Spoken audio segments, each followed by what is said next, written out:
Most of them have to leave because they leave in the middle of the night when nobody's looking. Yeah. They just pack up and leave.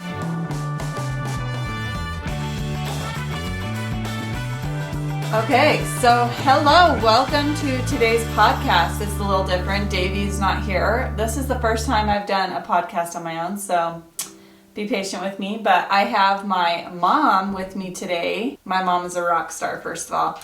Her name's Hannah. Say hi, Mom. Hi. There's my mama. Okay, so I was thrilled how many of you commented sweet, awesome comments about my mom on our YouTube channel. If you don't know, we post all of these podcasts on a YouTube channel called Davey or Gil on YouTube. And then, so if you want to watch a video of this, you might get a few more little visuals that the podcast obviously doesn't have. But on that channel, there's a lot of comments commenting about how awesome my mom is. And I agree. And so I thought I'm going to have my mom on this podcast with us. And the other funny thing is that I have a lot of questions that I maybe have asked in the past, but I kind of forget the answers to over time. And a lot of things that I didn't even see because I was so young and naive. And my mom has all the answers, I think. I probably do. Yes, you do. Okay, let's see. So first of all, is there anything you want to start out with? Because I know you listen to the podcast and I want to know if I got anything totally wrong, like where you were listening and you were like, that's not at all true. Well, the part about them making me marry your dad, that was not true. But you didn't know each other before you got married. I actually knew him. Oh, see, I have all these memories. How long had you known him before you knew you were going to marry him? I met him when he was 16. Okay. But I was staying at a friend's house overnight, and he was there living in their apartment next to the plot thickens. And he helped me catch the wild baby kittens in the garage. Okay, so did you request to marry him then? No. Okay. I was presented with the option. Oh, do you think that he requested it? No. So it was just like, I've been inspired that you should be married. Okay, but so I did have that part right. That part. And you'd known him for maybe, what, a year? 5 months? No, we knew each other at that point. We knew each other for a couple of weeks. And we went on a couple of dates. But I went out to dinner and stuff. But okay, so that totally, I did not know any of that. Okay, and cool. So when you were presented with the option, it didn't sound like such a bad idea. No, and I was told, because the leader at the time was not Rulon Jeffs or Warren Jeffs or any of those people. Who was the ruler? It was Leroy Johnson. And he was the prophet. He was the supposed prophet. Okay, yes, but Leroy he Johnson specifically said, we are not in the habit of marrying women to anyone that they don't want to be married to. Right. That sounds like a good plan. So I feel like things changed a lot very rapidly. Yeah. As the leadership changed. Yeah, they did. It did. It changed a lot because of the control factor. Because I also felt like Rulon was not horrible with that. Maybe a little worse. Like it slowly, progressively got worse. You know, there was certain ones that were much harder and more controlling on the people. Uncle Roy was not. He was just, he was more of an inspired person and would say, this is what I feel. You are able to make the choice. Okay. Yes or no. So it wasn't a guilt trip or anything. No guilt tripping at all. All right, awesome. Okay, so here's my first question. I wanted to know, who joined the church, like the FLDS church? Like, was that your parents? Were they converts in a sense? In a sense, yes. So because I didn't have an answer. Davey asked me this question. He was like, do they try to convert people? Are they always looking for people to join their church? Not really, no. Yeah, I kind of felt, I told them that they didn't. They didn't have missionaries. No. Their missionaries would go out in their own community and do work. Mm-hmm. But they would send them to other parts of the country that had their people living in it to do work, like help them build houses and things. But so it was more like a physical labor help type of situation, and it was usually boys or what? It was all boys. Always boys. Do you feel like that was kind of a way to like get rid of the younger boys, so the younger girls kind of got married off, or was it just like a helpful situation? It was to teach the boys how to work. Okay, hard, good. And do hard things. But no, it was good. I didn't have any, ill feelings toward any of it. So how did your parents convert then? My dad, Grandpa Frank. Yeah, who Francis, my little baby, is named after. I love, love, love my Grandpa Frank. He's such a great guy. And I miss him so much. He passed away in 2002. Mm-hmm. And it seems like just yesterday, the piano that you might be able to hear in the background is a piano that he gifted to me when he passed away, and I cherish it. And I think of him all the time, and I'm so glad that I was able to name little Frankie after him. But anyway. Yeah. So he was the one that kind of converted? Well, he was actually raised Methodist. My mother was raised Lutheran. They both had converted to the LDS church. Then he had a printing service where he had a printing machine, and he was taking in jobs from out in the community, and he took printing jobs from the FLDS. Mm-hmm. And he got to know one of them, and he became best friends with him. And that's how he got to, go to church. And it was a different world. It was a whole different world back then. So how old were you at this time? I was maybe 5, 6. Okay, do you remember kind of the switch from... Well, we didn't actually... He stopped going to the LDS church. We didn't really go to that church. So when you were growing up, you don't ever remember going there? Nope. Okay. We went to some of their things for the people in the neighborhood, like weddings and stuff like that. But we didn't really belong to the LDS church. And then he started taking us to the FLDS church, and it was so different than it is now. You wouldn't even recognize it. The people didn't even dress like they do now. They dressed like everybody else. They wore makeup. They had short hair. They had everything different. And as it got more and more into being a cult, then is when they started being controlling over what you wore, what you looked like, and everything like that. I remember it being very controlling. One of the Instagram questions someone asked me was, did you feel guilty the first time you cut your hair? And it made me laugh a little bit, and then I was like, it's not a dumb question, because they did tell us that it was bad or evil to cut your hair. I remember I had bangs, and I felt like such a rebel, and I felt so cool. Yes, and so did I. My mom totally let us do it, and we were like, okay. I went and got my hair cut the same time. I know. We had the coolest bangs. We would curl the top half up and the bottom half down, and we would rat them with a comb and use hairspray, and it was the total 80s bangs. And I had 4 sisters in the house, 4 girls and my mom, and we all rocked it so hard. And Char's perm with the poodle hair. Oh, yeah, and she let us get perms. And I mean, I remember one time when I was super young, I cut off my hair, and I got in trouble, kind of. She was not happy with me. But then when I was in school, I remember we would just trim the ends. We didn't really chop. No.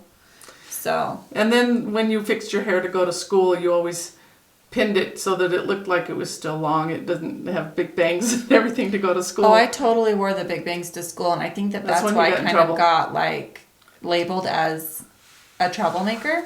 Yeah. Anyway, me and my friends, Danica and Arlena Fisher also. Yeah. We were the wild girls, and which sounds so funny because wild girls for that school was like we chewed gum and... I know. I was the wild girl when I was in high school too, because I went to their high school down at Short Creek. If you don't know what Short Creek is, I can kind of show you.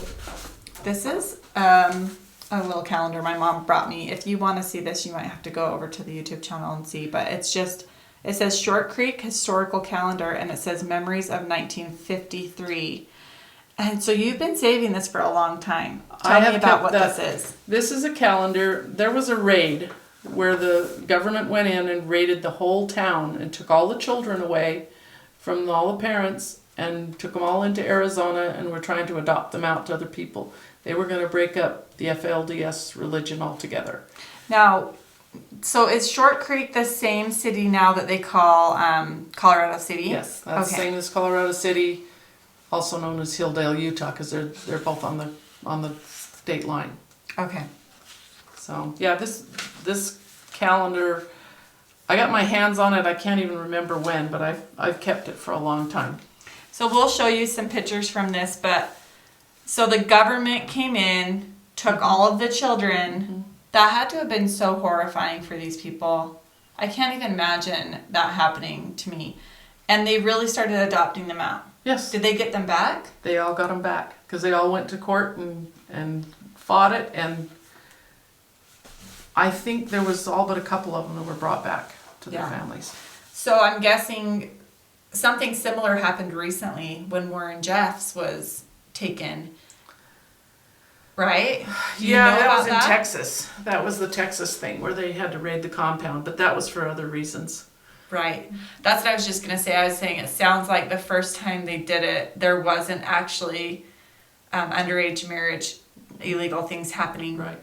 And I feel like once Warren Jeffs became the prophet, things got weird real quick and really crazy real quick.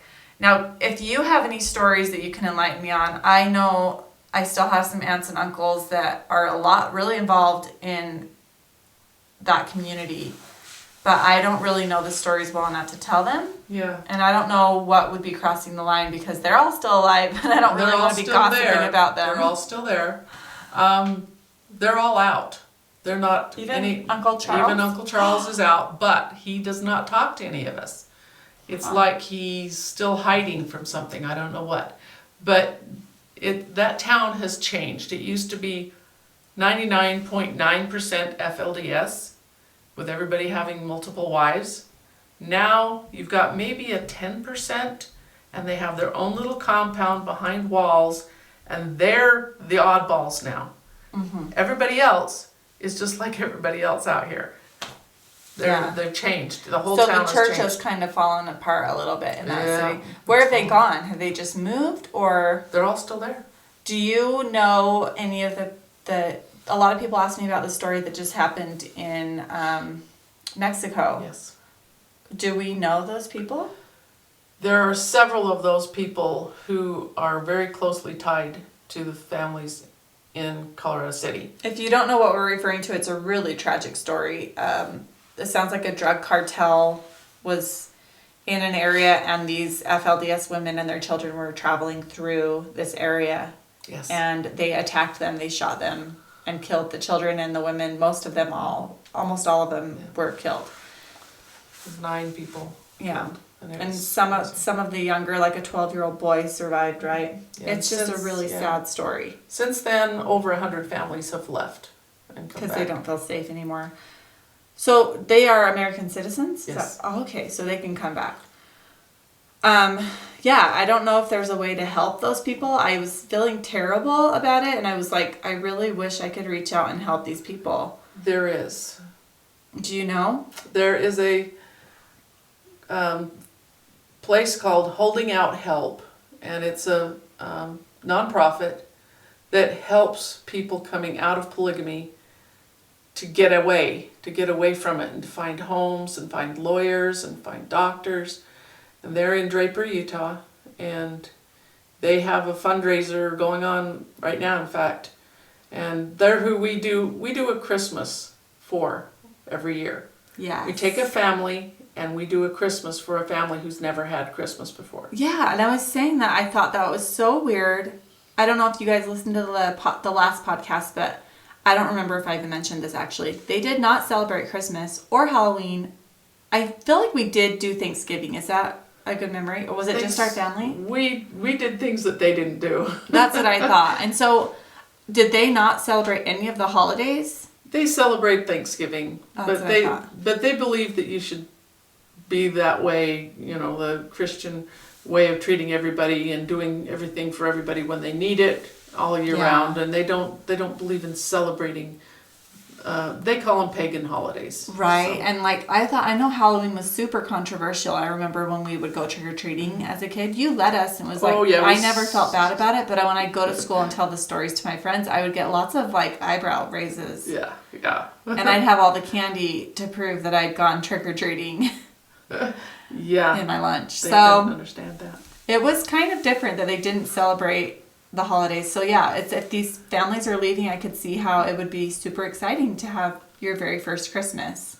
Yep. You would be surprised at just the humble things that they ask for. I mean, like a robe and slippers. Kids just want jeans or a shirt, and it's like we always put extra stuff in. Oh, for sure. Always. Was I wrong to say that most of them leave with nothing because they've consecrated it to the Lord, or was that correct? Most of them have to leave because they leave in the middle of the night when nobody's looking. Yeah. They just pack up and leave, and they have to have a safe house. A lot of them, some place to stay. There are people who have donated houses for them to live in, and just they have to start over. Yeah. There's nothing. And then most of the time it's the woman with her children and she's leaving the husband. And there is actually one guy that it was kind of interesting, but I knew him as a baby. I babysat him as a baby. He's about a little bit younger than my oldest daughter, but I babysat him, and he is one of the people who escaped, him and his whole family. And so we helped him.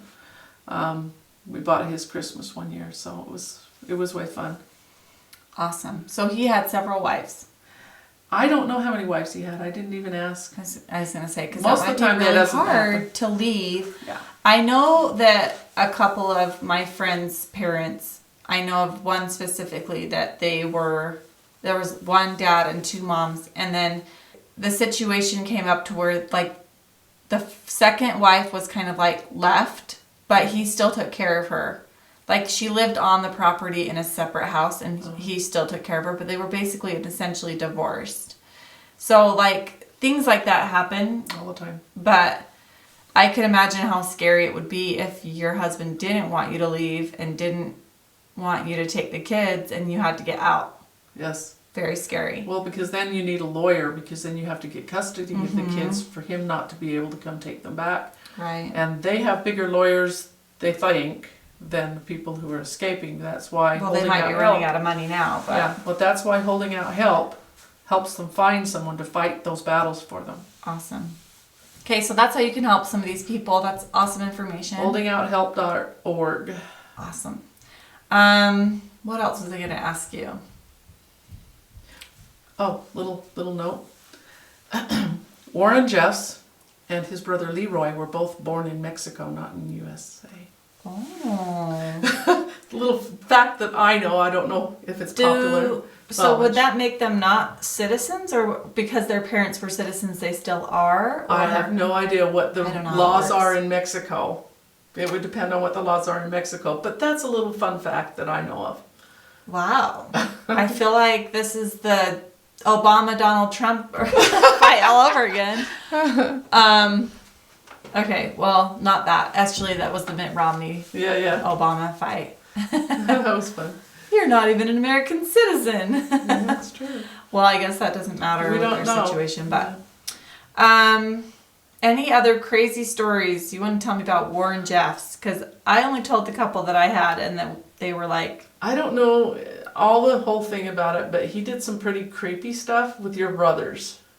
What? With calling Jeffrey and Stephen into his office and telling them certain things that they had to do or not do, or accusing them of certain things that they had done in the school. It's something you ought to ask your brother Stephen about. But I know that they didn't want to go to school anymore there because he was creeping them out. Oh, I remember my brothers not wanting to go to school there, but I didn't know why. Yeah, it was something creepy. Okay, because I remember being in his office and being creeped out, but only because I didn't like being in trouble. Like I was getting in trouble for not wearing long enough dresses or whatever. Her hair was not appropriately groomed. Yeah, just done things like that, but he was never creepy to me, if that makes sense. I was more just like uncomfortable around him. All right. I'm going to jump in here for a second. Hi guys, am I too loud? I don't know if you covered this or not, but are there people living there right now that you would think don't want to be there but don't know how to leave? Oh, tons. We talked about Did that. But you know about what? already? What happened with that is that the federal government made a ruling over them because of their United Effort Plan that they had, which was like a I don't know, co-op. I don't know what it's called, a co-op, but it's a thing that they had that everybody belonged to, and they would give them a lot, and they'd have to build their house out of their own money. But then if they decided to leave, they had to leave everything just like it was. And the federal government said, no, you can't do that. You have to give them the option to buy the land. Yeah. So right now, some of my sisters live there simply because at the time they had lots, and they actually have left since then and gone back because they now could get a lot. And all they had to do was pay the back taxes on it. Yeah, I was saying that in the last podcast. So my youngest sister, she now bought a house, a 16-bedroom house. She got it for $11,000 worth of back taxes. Yeah. It's amazing.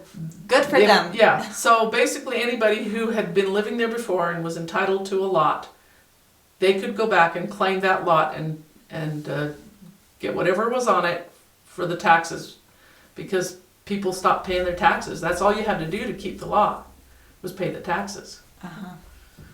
Awesome. Any other questions, Davey? One more question. Was there you listened to our other podcast we did talking about the subject.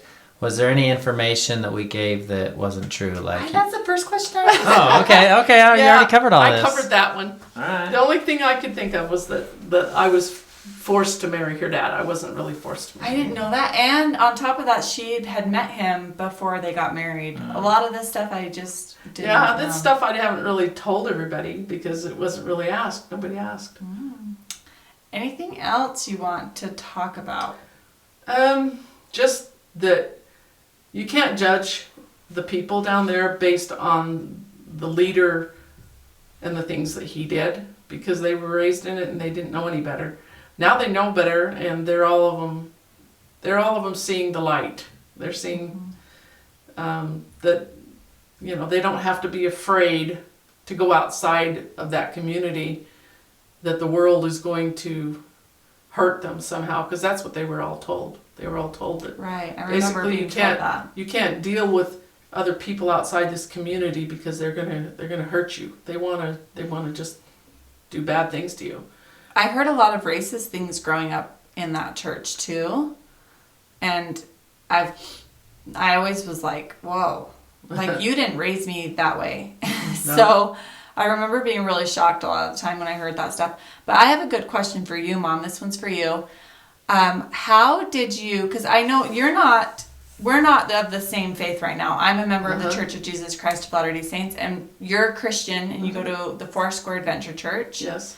How did you, after you left and after all of the things you've been through, still have your faith and not lose it? Like, I know a lot of people just kind of throw it all in the dump and say, like, all religion is bad. I've known a lot of those people who did that, who gave up on God because they figured that if God was a good God, that he wouldn't have let them have all those trials. But trials are not there to hurt you, they're to build you. And my faith in God started when I was 8. My dad was one of those people who pointed out every day what God was doing for us. And I had found a $20 bill on the way home from school. And I took it home, and he's like, oh, thank God, because the bank just called me, told me that I was $20 shy on my bank account. If I got it in there by 5 o'clock, they weren't going to charge me a fee. Well, that's awesome. And I said, here you go. So, I mean, he said, God made it so that you found that $20 bill so we could not be charged extra fees. And it was like, he pointed out the things that God does. So my faith is in God. My faith isn't in a church. It isn't in a perfect, religion that somebody says you have to be in this religion. If you don't have a relationship with God, it doesn't matter what religion you're in. Yeah, I agree. That is the most important thing, and that's the rest of it is all, it's all. And how you have different. a relationship with God could be different, but Like, as long as you're trying to have a good relationship with Heavenly Father, I think you're going to... Well, all he wants is you to talk to him. Right. You And just talk to him. important. You talk to him just like he's your daddy. Yeah. Because he is. Yeah. He's the perfect parent. It's true. Okay, I'm glad you answered that. Yep. Because I always wondered, like, I saw a lot of my friends and family kind of Yeah. go off the deep end, as you could say. Mm-hmm. And I thought, well, I can't judge them either because I don't know what they've been through. I only know my experience that I went through. And honestly, I think because of my awesome mom and a lot of blessings that came my way, I was able to avoid a lot of the really hard stuff that some of those people have gone through. Because I remember in 7th grade, I don't know if I ever told you this, probably not, but I remember genuinely starting to worry that I was going to have to marry an old guy. Like, I was 12, and I remember thinking, like, oh my gosh, I'm going to have to marry an old guy. No. I did think that. I know. But, yeah, I'd have gone to battle for you. Right, and I know that, but yeah. it's still kind of like the reality started hitting me. And do you want to tell us a little bit about when we left? Because it had to have been like 1997. Yeah, see, it was one of those things where when I was a kid, my dad used to tell us this story. He said about this family this father had lost his wife and all he had was his kids, and he was going to work all day and couldn't make enough money to survive. And so he would get together with his children and he would pray. And he would pray that the Lord would provide them with food and the things they needed. And some atheist was walking by outside and heard him praying and said, I'm going to show him. There's no God. I'm going to show him. And so he went to the store and he bought a whole bunch of food and he brought it to the guy's porch and he put it on the guy's porch.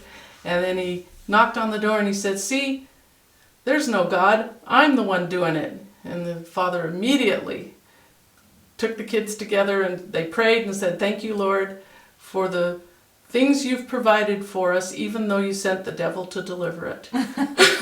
And that was pretty much where I was when I was hanging on with the Jeff's group. I really didn't believe, but God had put them there to help me. And I wasn't going to turn it around and say, I'm going to leave you because you're crazy. Yeah, I remember they did help us a lot. They helped us a lot. They helped us financially, and that's what I was saying, like, because a lot of people ask me, like, well, why did your mom stay there? Mm-hmm. And I was like, I don't know that I would do anything differently. Like, all 6 of us were in that school. Those were our friends. That's where we wanted to be, like, for the most part. And I remember as my older sisters got into high school, they didn't want to be there, and you let them go to public school. Mm-hmm. I have another question. How many times did they try to marry you off after you were divorced? Just once. Just one time. I can tell you that story too. Yes, let's hear it. Okay. So I was not inclined to marry into any of their families. I really wasn't even looking. How long have you been single? I've been single probably about 5 years, 3 to 5 years. But they basically, I had some really, really good friends, wives of guys that were, in the group, and they felt bad for me. So one of them had gone basically to Uncle Rulon Jeffs, and said, hey, we wouldn't mind taking her into our family. Okay. And so Rulon Jeffs called me on the phone.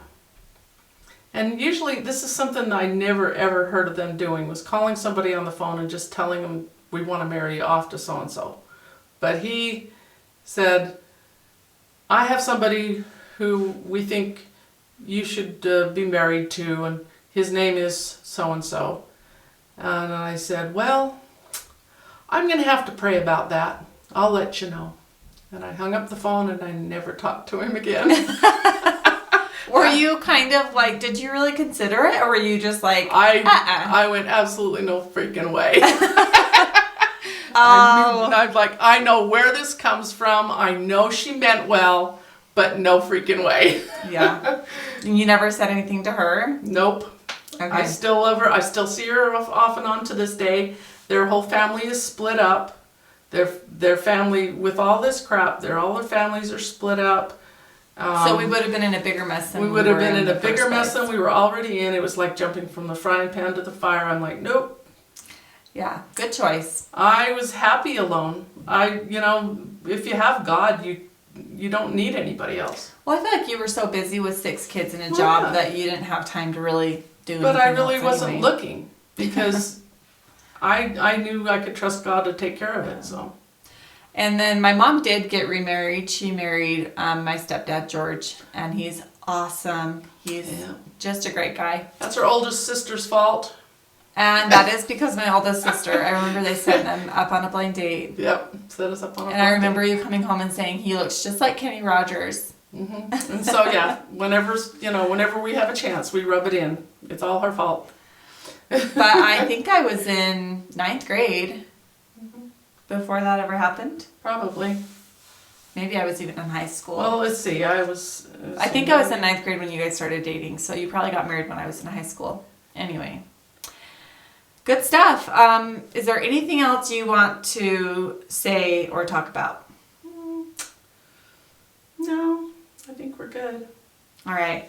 So there are a lot of really great books out there that have a lot more information in them. Do you want to tell us a few referrals of books? Yeah, no. At Barnes and Nobles, you can find one that is written by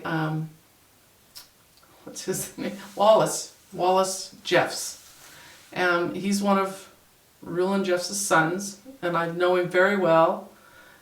He's since gotten out. He's actually remarried and taken on his wife's name so that he didn't have to have the last name of Jeffs anymore. Mm-hmm. So, but he's a really nice guy, and he really learned a lot, and there's a lot of insight in his book, and it's at Barnes and Noble. What's it called? Do you know? What it's called? It's over in the it's on the other side of the Bibles and the Book of Mormons. That's all I know. It's on the other side of the wall. Books. Religious What's books. his name one more time? Wallace Jeffs. And did he use the name Jeffs on the book? Yeah, probably. And basically, there's another one. I believe that was it Elisa Wall? Mm-hmm. Elisa Wall. She wrote a book. So yeah, there's a lot of. If you go to Barnes and Noble, I think you can find a lot of those books. Is your sister writing a book? My sister is trying to write a book about our childhood, which will be really, really cool because it wasn't anything to do with the religion part. It was more to do with the adventures of us. Oh, I'm going to read that. I'm going to get all the dirt. Yeah, well, we had property out in Harriman, which is now a luxury area of the town, but that property we had so much fun on, and it was literally like it was kind of, we called ourselves the Boxcar Children. Oh, I love those books. It was kind of like those adventures. Oh, that's so awesome. Okay, all right, well, thank you so much for coming over and answering a few of my questions. My pleasure. And if any of you listening are on the YouTube channel, you can comment below. I don't know how the podcast works with comments. I think you just give us a 5-star rating and that would be great if you did that. And if you guys have any more questions, I will try to answer them. If I have to have guests on, I will do that. But it is a very intriguing topic, and I didn't realize how many people would be so interested in it. I'm more than happy to answer any questions if I have the answers, honestly. All right. And thanks again for watching the April and Davey podcast, and we'll see you guys next time. Bye. Thanks, everybody.